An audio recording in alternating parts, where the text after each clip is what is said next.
Alors cette semaine, nous avons commencé les Pirkei Avot et on a commencé le premier chapitre.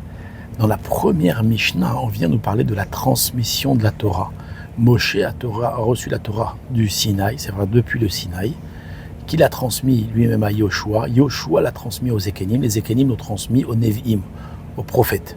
Et les prophètes vont la transmettre aux gens de la grande assemblée. Maintenant, on voit ici que tous ces maillons de cette grande chaîne de transmission de Torah ont un point commun, et c'est ce point commun qui leur a donné ce mérite justement de transmettre la Torah, à savoir l'humilité. On sait déjà que le mont Sinaï, le Midrash nous raconte que toutes les montagnes se sont disputées, sur moi la Torah sera donnée, non, sur moi la Torah sera donnée. Et en fin de compte, qui c'est qui va être choisi? C'est le mont Sinaï, parce que lui, au contraire, il s'est rabaissé et il s'est fait petit. Donc on voit que déjà, l'humilité du mont Sinaï a permis au mont Sinaï d'être celui sur lequel la Torah va être donnée.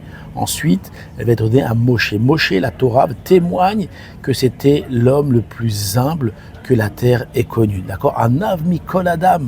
Et grâce à son humilité, c'est grâce à ça qu'il a mérité donc de faire partie de la transmission de la Torah. Ensuite, il a transmis à Yoshua, Josué. À son époque, il y avait aussi de très grands rabbinim, il y avait des gens qui étaient plus grands que Yoshua.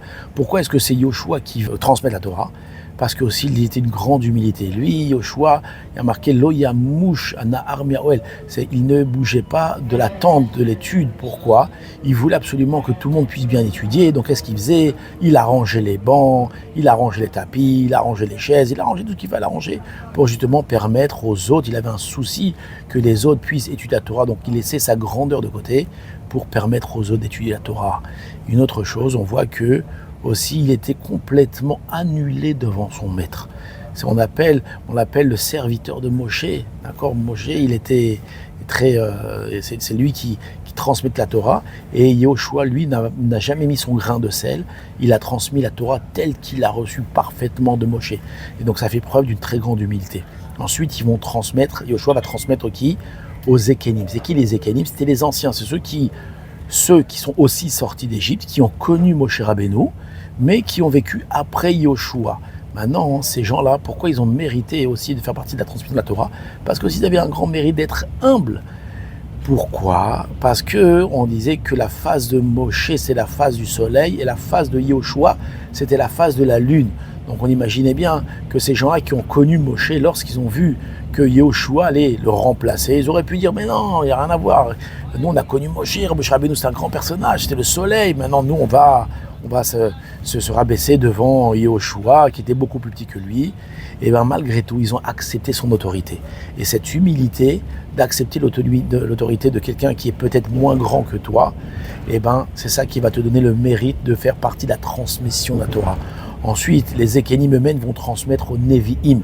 On voit que les Nevi'im, c'était des prophètes. Alors là-bas, les commentateurs expliquent que pour arriver justement à la prophétie, c'était pas suffisant de s'isoler, de prier ou d'étudier la Torah. Il fallait aussi avoir un comportement humain exemplaire.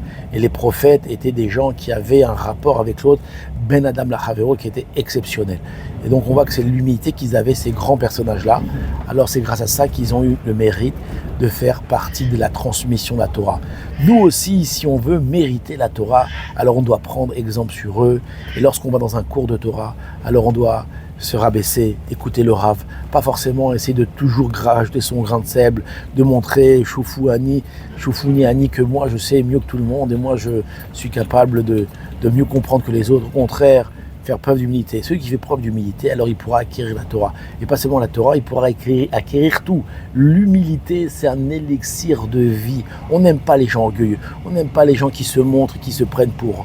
On aime les gens qui sont humbles, les gens qui baissent la tête, qui se comportent avec humilité. C'est ces gens-là qu'on aime.